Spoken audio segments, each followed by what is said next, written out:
फबी फाती को जंतर मंतर सुबह 10 बजे 29 जून को पहुंचना है। जंतर मंतर जाना है, तो झुग्गी को बचाना है, जंतर मंतर जाना है, तो झुग्गी को बचाना है। पूरे दिल्ली में झुग्गी झोपड़ी उजाड़ रही है, दिल्ली को झुग्गी झोपड़ी मुक्त कर रही है, गरीबों को बाहर का रास्ता दिखा रही है। तो हम सभी साथी इकट्ठा होना है और भारतीय जनता पार्टी का जो घमंड है, जो अहंकार है, उसको तोड़ रहे हैं। जंतर मंतर पे सभी झुग्गी झोपड़ी वाले इकट्ठा होंगे और भारतीय जनता पार्टी के अहंकार को तोड़ने का कार्य करेंगे। भारतीय जनता पार्टी पूरे दिल्ली में झुग्गी झोपड़ी तोड़ रही है, पुरानी से लेकर के किरारी तक और गदर कैलाश से लेकर के जंगपुरा तक।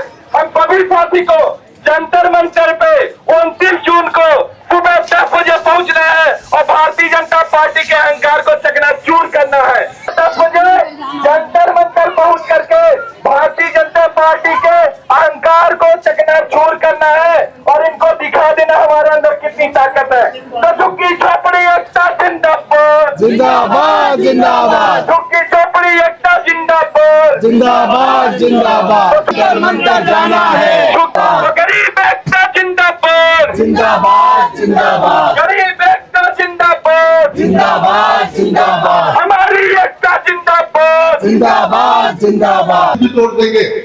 उन्होंने कहा कि रेलवे पे खतरा है, रेलवे की छुट्टी हटाएंगे, लेकिन धीरे धीरे इन्होंने दिल्ली के अंदर लगभग 15,000 छुट्टियां तोड़ दी। और मैं आपको बताना चाहता हूँ, इनकी मुहिम यहाँ रुकने वाली नहीं है।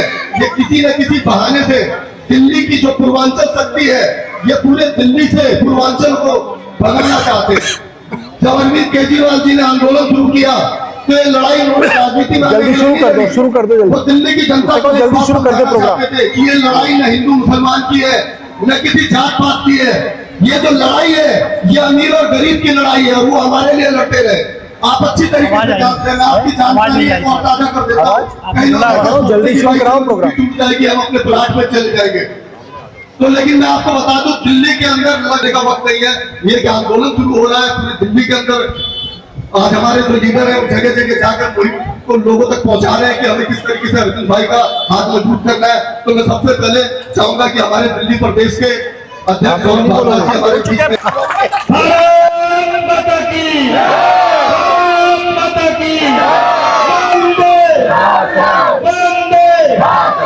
हम सबके बहुत ही महबूब नेता आदरणीय सौरभ भारद्वाज जी, इस क्षेत्र के निगम पार्षद और हमारे गुरुकुल जोन के चेयरमैन पुनीत राय जी, हमारे निगम में साथी बहन सारिका चौधरी जी, निगम पार्षद साथी बहन अलका डेंगरा जी और मेरे साथी अंदर सत्ता में आई है, उनको सिर्फ एक काम रह गया है कि कैसे गरीब को उजाड़ना है, कैसे गरीब की झुग्गी को उजाड़ना है, कैसे गरीब के रोजगार को उजाड़ना है।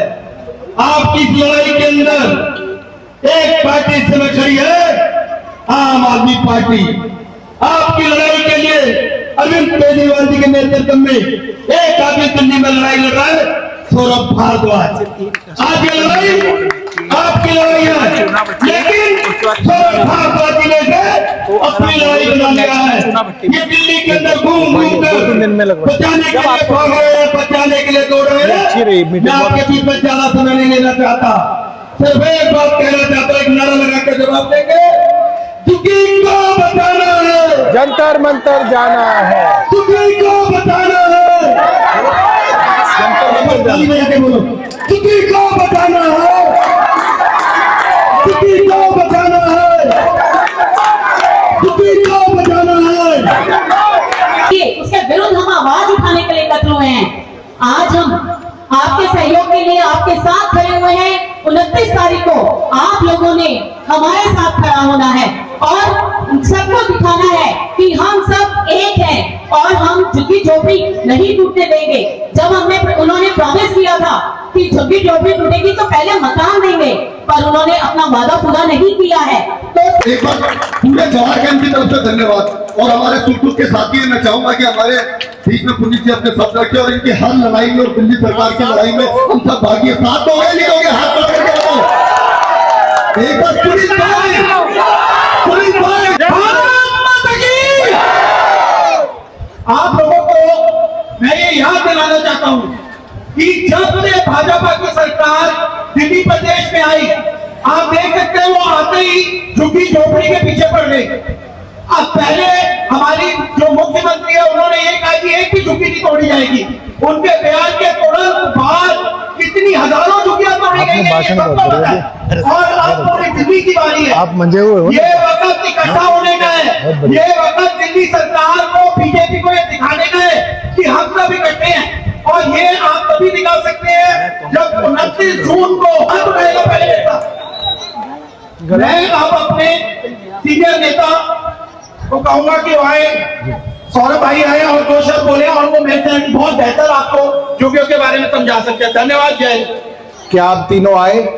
हमारे युवा साथी भी नीचे हैं, हमारी जो स्टूडेंट विंग है उसके लोग भी आए हुए हैं। सारिका चौधरी जी हमारी महिला विंग की अध्यक्ष हैं, जंगपुरा से पार्षद हैं, वो भी हमारे बीच में आई हैं। आप सब लोगों को याद होगा दिल्ली के चुनाव से पहले भारतीय जनता पार्टी के नेताओं ने कहा कि हम दिल्ली में रात्रि प्रवास करेंगे। रात्रि प्रवास क्या होता है भाई? कहता जी रात को झुग्गी में रह के देखेंगे कि क्या होता है। ठीक है, तो अलग अलग झुग्गियों के अंदर भारतीय जनता पार्टी के बड़े बड़े नेता पहुंचे, टीवी पे चलाया कि जी भारतीय जनता पार्टी का दिल बदल गया है, अब ये गरीबों के साथ आ गए, रात को झुग्गी में रह के देखेंगे। तो मनोज तिवारी रात को ढोलक बजा रहे हैं झुग्गी में, देखा था। वीरेंद्र सचदेवा कैरम बोर्ड खेल रहे हैं झुग्गी में। अपनी रजाई, अपना तकिया, अपना बिस्तर ले लेके झुग्गियों में पहुंचे बीजेपी वाले, अपना रजाई लेके, कहीं कोई बीमारी ना लग जाए इन्हें। अपनी प्लेट, अपनी कटोरी, अपनी सब्जी, अपनी रोटी लेके झुग्गियों में पहुंचे, अपनी प्लेट में अपने घर की रोटी खाई, फोटो खिंचवाई। देखो जी हम झुग्गी वालों के साथ भी खाना खा रहे हैं, देखी थी फोटो सबने। ये नौटंकी इसलिए हो गई ताकि दिल्ली के भोले भाले गरीब लोगों को बेवकूफ बना जाए, क्योंकि गरीब आदमी को माँ बाप ने सिखाया है, दादा दादी ने सिखाया कि बेटा बीजेपी कभी गरीब के साथ नहीं रही, सिखाया, हमेशा सिखाया कि बीजेपी धन्ना सेठों की पार्टी है, गरीबों के साथ कभी बीजेपी ने भला नहीं किया। तो गरीब आदमी ये जानता है दिल्ली का, इसलिए बीजेपी में भरोसा नहीं करता था। मगर इन्होंने ऐसी ऐसी नौटंकियां की, मगर गरीब के दिल में तब भी ये था नहीं, ये झूठ बोल रहे हैं, ये कहीं ना कहीं हमें धोखा देंगे। और केजरीवाल जी ने कहा कि 5 साल नहीं 1 साल में अगर ये सरकार में आ गए तो 1 साल में दिल्ली की झुग्गी झोपड़ियों को तोड़ना शुरू करेंगे। अभी तो 1 साल नहीं 3 महीने हुए, इन्होंने कितनी झुग्गियां तोड़ दी आप लोगों को मालूम है। तो बीजेपी को लगा भाई ये केजरीवाल जी तो सब जगह बता रहे हैं। तो देश के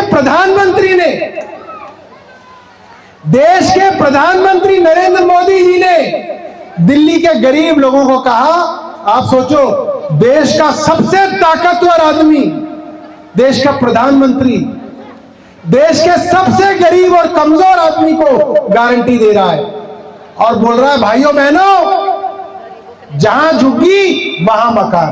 बोला था मोदी जी ने, बोला था जहां झुग्गी वहां मकान। और दूसरा क्या बोला था?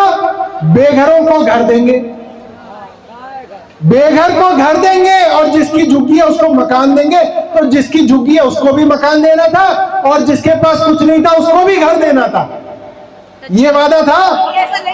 और आज क्या कर रहे हैं? जो बेचारे 40-40 साल से उन छोटी छोटी झुग्गियों में रह रहे हैं, जिनके बच्चे पास में स्कूल में जा रहे हैं, बेटियां कॉलेज में जा रही हैं, आसपास नौकरी है, काम धंधे हैं, उनको बुलडोजर से बेरहमी से उजाड़ा जा रहा है। और किसी मीडिया की हिम्मत नहीं है कि वो दिखा दे, कोई बड़ा चैनल नहीं दिखा रहा। आप लोगों को लगता होगा कि ये बड़े बड़े चैनल कहां गए, कोई बड़ा टीवी चैनल नहीं दिखा रहा कि हजारों झुग्गियां तबाह कर दी।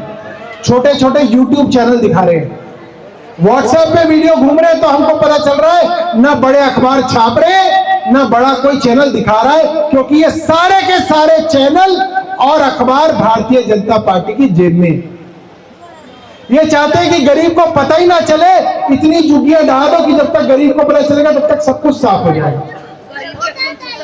जंगपुरा में मद्रासी कैंप 45 साल से लोग रह रहे थे, 45 साल से 800 झुग्गियां सारी की सारी ढहा दी। और क्या कह के ढाते हैं ये भी समझ लो। सबसे पहले मद्रासी कैंप के अंदर दुकानों के ऊपर बुलडोजर चलाया और झुग्गी वालों को बोला, अरे तुमको कुछ नहीं कहेंगे, सिर्फ दुकानों को कर रहे हैं, तुम चिंता मत करो, सिर्फ दुकानों को कर रहे हैं। तो पहले दुकानें उड़ाई, फिर नाले के पास 2 लाइन दी, कह रहे बस ये 2 लाइन और उड़ा देते, 2 लाइन उड़ाई। बाकी झुग्गी वाले बोले कि कोई बात नहीं, दुकान वाले जा रहे हैं। अरे आगे की 2 लाइन वालों का दिक्कत है, कोई बात नहीं, हमारी तो बची हुई है। और फिर सुबह 5 बजे 3 दर्जन बुलडोजर आए, 3 दर्जन बुलडोजर, 500 पुलिस वाले। सारिका जी को मालूम है, सारिका जी के पड़ोस का वार्ड है, सारे के सारी 800 साढ़े 800 झुग्गियां ढहा के खत्म कर दी।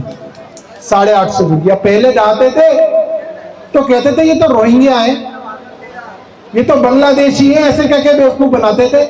तो जो हमारे हिंदू भाई थे वो कहते अच्छा अच्छा मुसलमानों के ऊपर चल रहा है, और कहते थे जय श्री राम। और अब मद्रासी कैंप में एक एक आदमी दक्षिण भारत का हिंदू था, जाके पता कर लेना, एक एक आदमी हिंदू था। हिंदू मुसलमान की बात तो आपके बीच में फैलाई जाती है ताकि पब्लिक को बेवकूफ बनाया जाए। वजीरपुर के अंदर जितनी झुग्गियां ढाई 80% लोग हिंदू हैं। इक्का दुक्का मुसलमान तो हर जगह होता है, हर कॉलोनी में होता है, ऐसा वहां भी थोड़े बहुत है। तो ये मामला हिंदू मुसलमान का नहीं है, ये तो बेवकूफ बनाने के लिए हिंदू मुसलमान बांग्लादेशी रोहिंग्या वाली बात चलाते हैं। ये गरीबों को हर जगह से हटा रहे हैं। जब मद्रासी कैंप के अंदर झुग्गियां टूटी, वजीरपुर वालों ने बोला अरे हमें क्या, हमारी तो टिकी हुई है। फिर जब वजीरपुर में टूटी तो बवाना वालों ने कहा अरे हमारी तो बची हुई है। फिर बवाना में भी टूटी, फिर गोकुलपुरी में टूटी, फिर एंड्रयूजगंज में टूटी, और अब जहां देखो वहां पे झुग्गियों के ऊपर बुलडोजर चल रहा है। अगर इसी तरह से बुलडोजर चलता रहा, दिल्ली में से सब गरीब लोगों को ये भगा के यूपी और बिहार पहुंचाएंगे। इनका यही इनकी कोशिश है कि गरीब आदमी को यहां से भगाया जाए। और ये लोग ये नहीं सोच रहे कि इतनी बड़ी बड़ी कोठियों के अंदर रोटियां कौन बनाती हैं, हमारी झुग्गी में रहने वाली लेडीज बना रही हैं। बड़ी बड़ी कोठियों के अंदर बर्तन कौन मांज रहा है, उनके बच्चों को कौन पाल रहा है, ये झुग्गी में रहने वाली गरीब औरतें पाल रही हैं। उनके प्रेस पे कपड़ों पे प्रेस कौन कर रहे हैं, धोबी, झुग्गियों में रहते हैं। उनके ड्राइवर कहां से आते हैं, कोठियों में रहते हैं उनके ड्राइवर, इन्हीं झुग्गियों में उनके ड्राइवर रहते हैं। उन्हीं की फैक्ट्रियों में काम करने वाला आदमी झुग्गियों में रहता है। बड़े बड़े दुकानों के शोरूम के अंदर काम करने वाले लोग झुग्गी में रहते हैं। झुग्गियों के बिना दिल्ली नहीं चल सकती। अगर एक दिन सारे दिल्ली के झुग्गी वाले बोल देना काम पे नहीं जाएंगे, तो आधों के घर तो रोटी नहीं बनेगी। रोटी भी बनानी नहीं आती किसी को, पता है आपको, रोटी नहीं आती, ना पति को आती ना पत्नी को आती।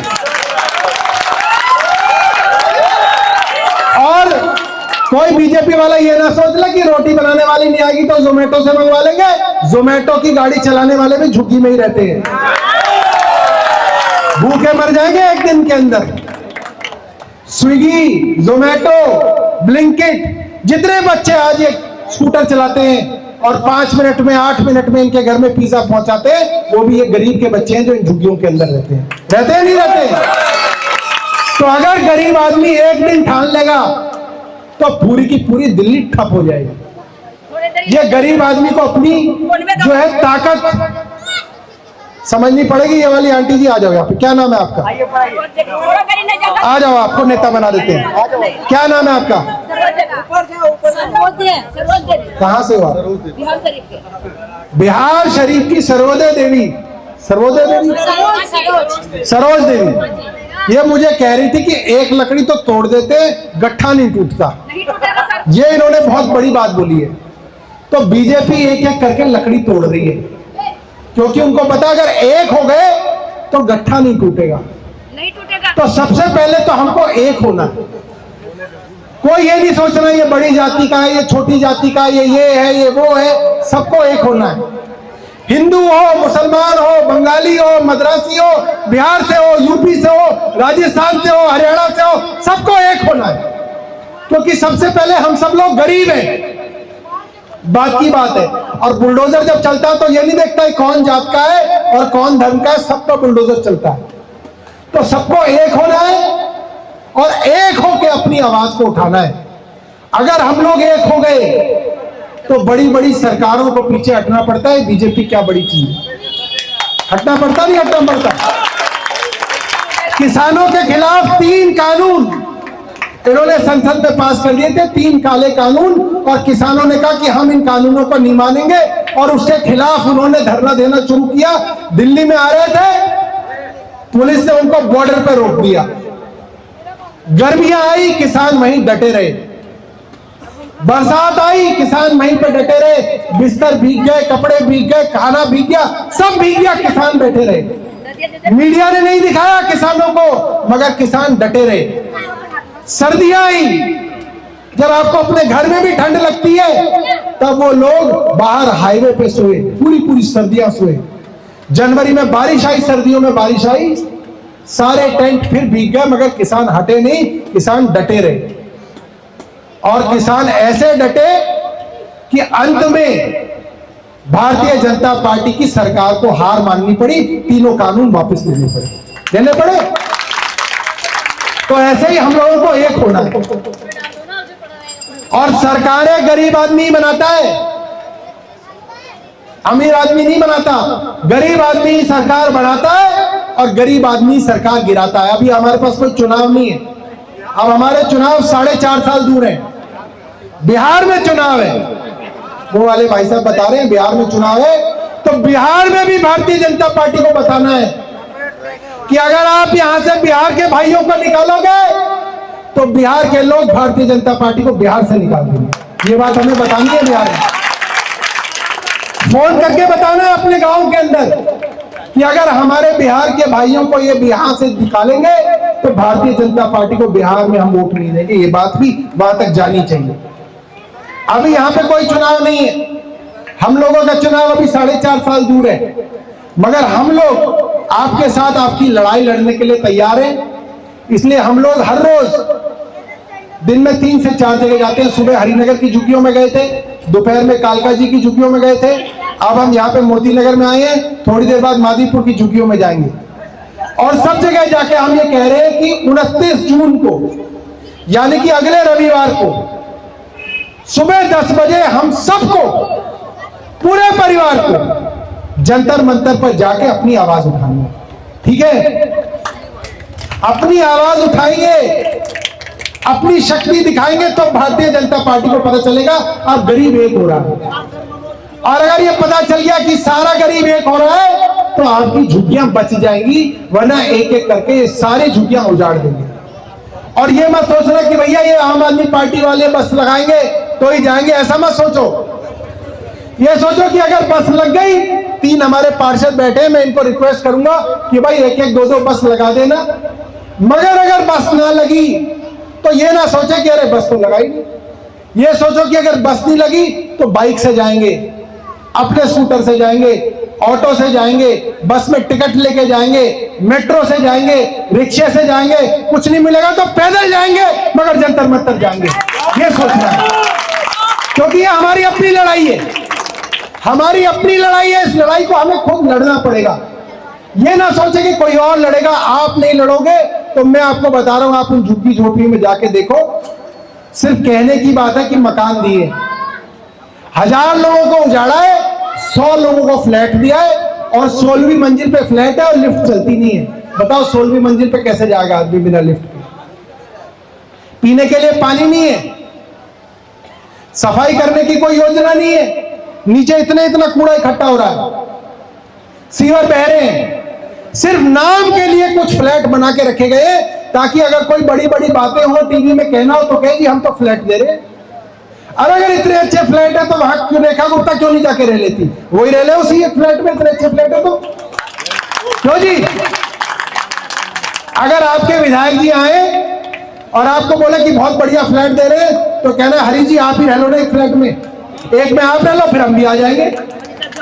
इतने बढ़िया फ्लैट है तो आप भी रहो, कोई नहीं रहेगा। क्योंकि सबको मालूम है नरेला में फ्लैट में ना कोई रोजगार है ना कोई काम धंधा है। काम धंधे तो आदमी के जहां पे है वहीं पे है ना।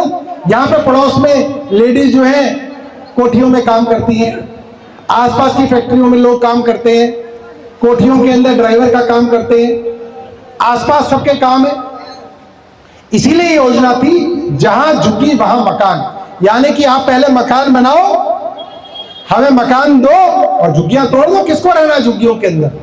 मगर अगर आप ये कहोगे कि झुग्गियां यहां तोड़ेंगे, 1000 लोगों की झुग्गियां तोड़ेंगे, 100 लोगों को नरेला में फ्लैट दे देंगे, तो ये हमें मंजूर नहीं है।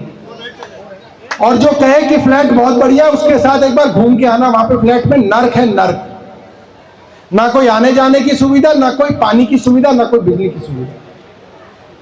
तो आप सब लोगों को मैं यहां पे निमंत्रण देने आया हूं, जाति धर्म छोड़ के सब लोगों को मिलके जंतर मंतर पे जाना है और अपनी आवाज उठानी है। एक बार हाथ उठा के बताना, सच सच, झूठ मत बताना, सच सच बताओ कौन कौन जंतर मंतर जाएगा? तो सारे जाएंगे। तुम किन के साथ जाओगे बच्चे? हैं? माँ बाप के साथ जाएंगे? तो आप सब लोगों का जंतर मंतर पे इंतजार रहेगा। ये एक लंबी लड़ाई है। अगर हमने इस लंबी लड़ाई को नहीं लड़ा तो हम सब लोग जो है इसके अंदर हार जाएंगे। इसलिए दोबारा से आप लोगों को मैं निमंत्रण दे रहा हूं, 29 तारीख इतवार सुबह 10 बजे चलो जंतर मंतर। बहुत बहुत धन्यवाद। एक बारी सभी बोलेंगे क्योंकि जो